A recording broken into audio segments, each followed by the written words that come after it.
Hello everyone. There is a good news.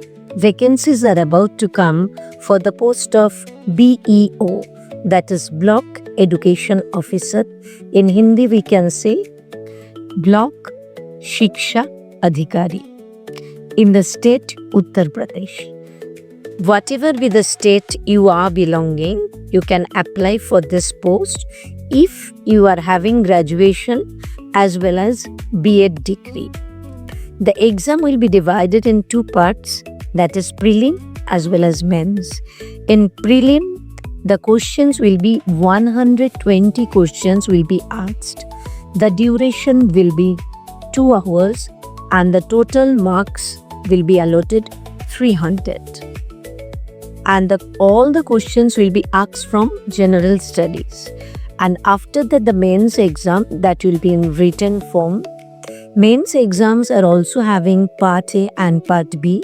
In Part A, 40 questions will be asked from general studies, and the Part B, near about 40 questions will be asked from Hindi writing and Hindi essay. You have to qualify both in prelims as well as mains.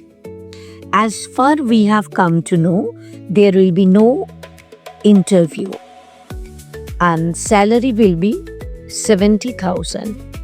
So those who are right now not doing anything or in private organization, if you would like to apply and if you are having graduation as well as B.Ed degree, whatever be the state you belong to doesn't matter, you can apply for the post of BEO in Uttar Pradesh. The vacancy is about to come. You can start taking your preparation. All the best beforehand for your exam. And if you are having any sort of queries related to this, you can come to the comment box. I'll be there to help you. Thank you so much.